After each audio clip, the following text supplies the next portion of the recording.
뉴스테이에 대해서요, 제가 어제 이야기를 했는데, 정부가 공공임대주택을 하는 것은 서민을 위해서 하는 것이지 뭐 잘 사는 사람을 위해서 하는 거 아니지 않겠습니까? 자, 서민이라는 것은 중산층도 서민이죠. 대한민국의 중산층이라 해봤자요, 뭐 풍족하게 돈이 있습니까? 빠듯하게 사는 사람이 중산층이고요. 우리가 그야말로 서민이라고 이야기하는 사람은 사실상 빈곤층에 가깝다고 봐야 되죠. 용어가 조금 잘못 쓰이고 있다고 저는 보고 있습니다. 자, 뉴스테이가 서민한테 빚 좋은 개살구다 이러는데요. 임대료가 시세와 비슷하거나 오히려 비싸다고 합니다. 국민의 임대 수준에 맞춰야 혜택 대상이 늘어날 거다. 이런 이야기인데요. 정부가 중산층 주거 안정을 위해서 선보인 뉴스테이가 기업들에게 인기를 끌면서 공급에 박차를 가하고 있지만 서민들한테는 빚 좋은 개살구다. 자, 대기업들은 좋고 서민들한테 개살구면 정부가 왜 이런 정책을 지원을 합니까? 여기에 뉴스테이의 아파트 지을 비용이나 땅 살 돈을 정부가 저리로 빌려주지요. 이자 혜택이 있죠. 자, 그리고 이 토지주택공사나 이런 데에서 땅을 우선적으로 싼값에 공급을 해주지요. 자, 돈 줘, 땅 줘. 그것뿐입니까? 공공임대주택은 연소득 얼마, 뭐 이런 식으로 얼마 이하식으로 제한이 있지만은 여기에 뉴스테이는 대상이 만 19세 이상 대한민국 국민이면 누구나 들어갈 수 있도록 진입장벽이 없습니다. 그런데 실제로 진입장벽이 있죠. 임대료가 비싸서 아무나는 못 들어가죠. 돈이 있는 사람만 들어갈 수 있죠. 뉴스테이는 의무 임대 기간인 최소 8년 동안 상승률이 5% 이하인 임대료를 내면서 거주할 수 있는 기업형 임대주택입니다. 근데 정부가 기업들의 참여를 독려하기 위해 초기 임대료 규제를 하지 않기로 하면서 건설사들이 초기 임대료를 시세보다 비싸게 책정을 했습니다. 때문에 일부 뉴스테이는요, 주변 전월세보다 임대료가 비싸게 공급이 되고 있습니다. 처음에 뭐 대림이 뭐 했다, 그거는 아주 뽐보기로 좀 싸게 했고요. 실제로 지금 대부분의 기업들이 공급하는 뉴스테이가 주변 시세보다 비싸다는 겁니다. 자, 임대료 규제를 안 하니까 그렇죠. 그럼 정부가요, 임대료 규제도 안 할 이런 임대주택을 왜 정부가 공급을 합니까? 돈 되면 기업들이 알아서 다 할 건데요. 돈이 남아서 쌓아놓은 재벌들한테 왜 정부가 이런 걸 혜택을 주면서 하라고 합니까? 이해가 안 갑니다. 실제 대림산업이 유래 신도시에 공급한 뉴스테이는 전용 면적 83평방미터가 보증금 4억 5천만 원에 월 임대료가 40만 원인데요. 이걸 전세로 환산하면 5억 3천만 원 수준입니다. 저도 전세 살고 있는데 이것보다 훨씬 적습니다.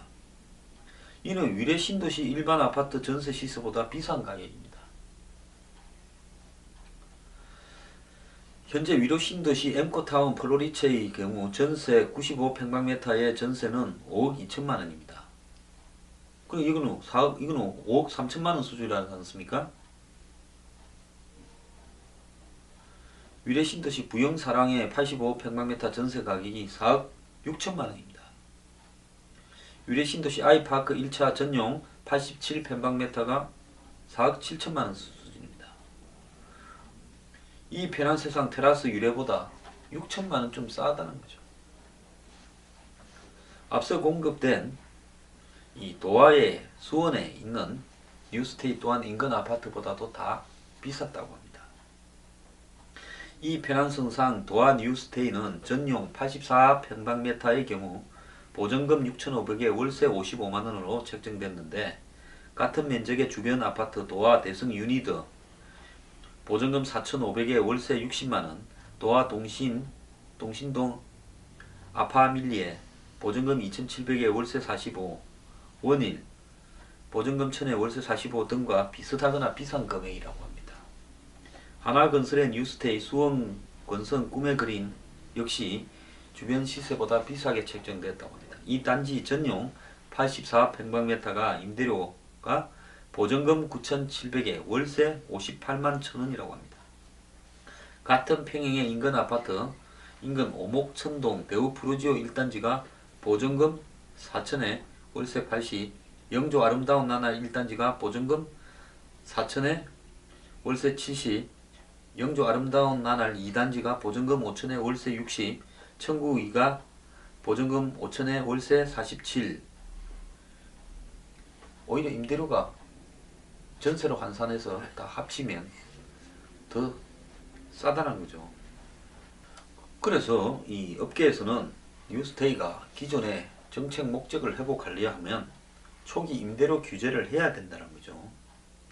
자, 뉴스테이가 공공임대주택 성격이기 때문에 사업비 지원, 저렴한 택지 공급 등 기업들이 혜택을 받고 있는데 혜택을 받는 만큼 임대료가 낮아져야 된다는 거죠. 그뿐만 아니라 대통령이 홍보도 해줬지 않습니까? 뉴스테이 이름도 좋잖아요 하면서. 초기 임대료 규제가 반드시 필요한데 국민들의 상식에 맞는 공공임대주택 수준으로 공급돼야 된다는 거죠. 그래서 임대료가 낮아야 많은 사람이 혜택이 보는 거고요.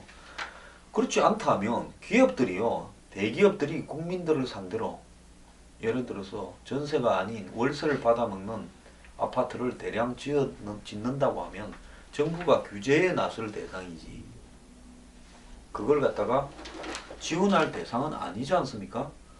이렇게 뉴스테이를 안 해도 지금 아파트들이 그냥 개인들이 사가지고 월세를 놓거나 요즘 전세를 잘 안 놓으니까 보증금 얼마에 월세 얼마를 이렇게 놓으면 그 가격이 뉴스테이보다 더 싸다고 하면 뉴스테이를 정부가 통제해야 될 대상입니까? 지원해야 될 대상입니까? 개인들이야 그렇게 세를 놓을 수도 있지만은 대기업들이요 아예 새 목적으로 아파트를 갖다가 이렇게 만드는 것이 옳으냐는 겁니다. 정부는 전세가 사라지고 월세가 되는 것을 환영하는지 어떠는지 모르겠는데요. 이 전세 제도가 없어지는 것은 서민들한테는 치명적인 부분입니다. 매달 이 얼마 벌지 않는 소득의 일정한 부분이요. 한마디로 월세로 들어간다고 하면 쓸 수 있는 돈이 남는 게 얼마나 있겠습니까?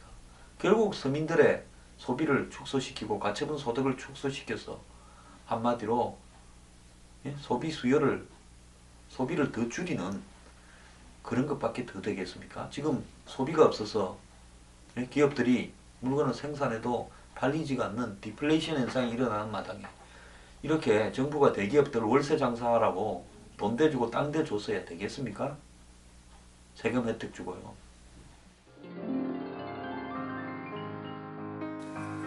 뉴스 브리핑은 인터넷 방송을 통하여 한국 사회의 변화와 개혁, 사회 정의, 부패 척결을 추구하기 위한 국민 운동으로서 하고 있습니다.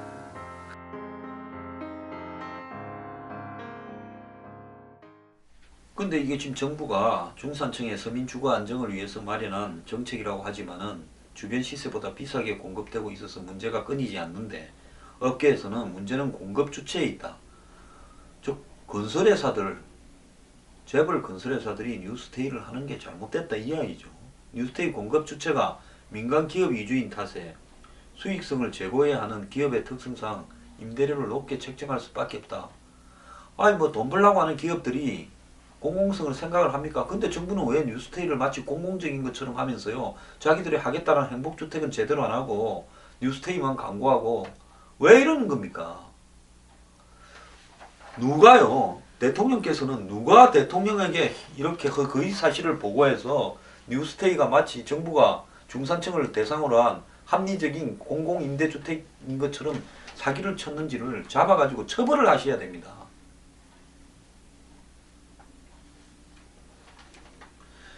정부는 기업들의 뉴스테이 참여도를 높이고자 초기 임대료를 자율에 맡기고 초기 주가 임대료 상승률만 연 5%로 제한했습니다. 8년에 5%가 아니라 매년 5%씩 올리는 거예요. 착각들 하지 마십시오. 그 결과 뉴스테이 참여 기업들은 이후 임대료 상승분까지 적용해 초기 임대료를 책정, 중산층도 감당하기 어려운 가격에 중산층 주거 안정을 위한 임대주택이라 하면서 이걸 하는 겁니다. 대한민국 중산층이요 엄청나게 잘 사는 사람들이라고 생각을 합니까? 정부는? 지난해 한국감정원이 김희국 새누리당 의원에게 제출한 뉴스테이 임대료 산정 보고서를 살펴보면요 가장 비싼 뉴스테이가 월세 186만원이라고 합니다. 용산에 있는 거래요. 기획 공급된 뉴스테이들도 인근 아파트보다 훨씬 비싸게 공급됐다. 그래서 공급 주체가 민간 기업이다 보니까 이런 일을 하고 있다는 겁니다. 그래서 실제로 임대료가 저렴한 해외 선진국들의 임대주택은 공급 주체가 매우 다양하게 나타나고 있습니다. 영국, 독일, 프랑스, 네덜란드 등 선진국의 임대주택 공급 주체 현황을 살펴보면요.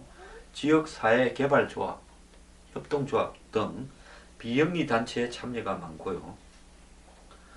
또 주택조합이라고 불리우는 임대수익 전부를 주거복지에 재투자하는 기관들이 임대주택 공급 주체에 나서는 겁니다.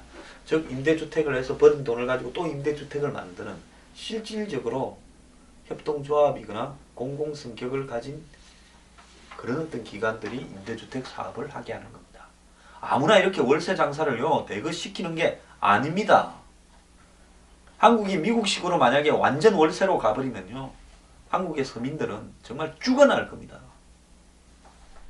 비영리 단체가 임대주택을 공급하면 민간기업이 공급하는 임대주택보다는 당연히 임대료가 낮게 공급이 될 것이고 시장 상황을 많이 반영하는 우리나라의 공공임대주택 가격보다도 더 저렴하게 공급될 수 있다는 겁니다.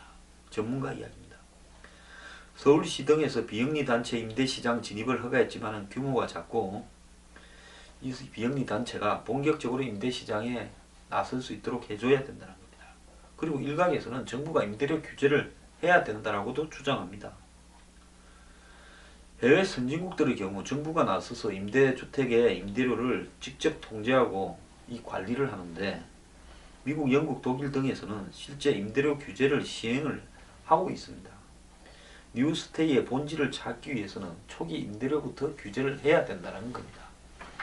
자, 저는요 대기업들 심지어 뭐 금융그룹, KT 이런 데까지를 다 임대주택 시장에 끌어들인 것은 매우 잘못입니다. 첫 번째, 이런 사람들한테 임대주택을 공급하게 해서는 안 되는 겁니다. 그래서 지금까지는 어디서 했습니까? 서울시 무슨 주택공사 SH라고, 그 다음에 토지주택공사 이런 공공기관에서 임대주택을 정부의 지시에 따라 하는 거지요. 자, 그리고요 이 임대주택을 통해서 보전금이 일부 있지만 사실상으로 월세 아닙니까? 이 월세를 보편화하는데 정부가 그걸 정책으로서 끌고 가고 있다. 전세를 없애는데 또 정부가 앞장을 선다. 전세가 설사 시대적 대세에 따라서 부동산 가격이 안 오르니까 이제 전세를 갖다가 저금리에 부동산 가격이 안 오르니까 전세 필요가 많이 없어졌겠죠. 그렇다 하더라도 정부가 나서서 전세 대책을 마련하지는 못할 만큼 전세를 없애고 월세가 보편화되는 쪽으로, 그것도 높은 월세가 보편화되는데 앞장서고 있다라는 이 기가 막힌 다비안 노는, 저는 왜 이 짓을 하고 있는가 이해를 못하겠습니다. 누가 대통령에게 어떤 식으로 한국의 중산층과 서민의 사정을 거짓말을 했는지 정말 국정조사라도 해야 될 거라고 저는 보고 있습니다. 자, 그리고요 대기업은 돈 버는 거 말고는 영혼이 없습니다. 그런 대기업들을 땅 대주고 돈 대주고 세금 감면시켜주면서 이 뉴스테이에 끌어들인 부분에 대해서 한국의 언론들이나 어느 누구도 입을 싹 닫고 있습니다. 광고시장에 제일 중요한 게 뭡니까? 주택 분양이죠. 요즘 언론들이 아주 맛이 간 게 광고료가 줄었다는 게 이 건설 경기가 없으니까 그런 거 아닙니까? 그러니까요 언론들이 이 뉴스테이가 얼마나 해괴한 잘못되어가는 일인가에 대해서 입을 쳐닫고 있습니다. 저도요 참다 못해서 작정을 하고 하는 겁니다. 저는요 뉴스테이 정책을 전환할 때까지 계속 총대를 메고 아주 끝을 보려고 하고 있습니다. 정부가 서민들 주거를 이렇게 하면 안 됩니다. 행복주택에 살게 해준다면서요. 뉴스테이 중단하고요. 행복한 주택에 살게 해주기 바랍니다.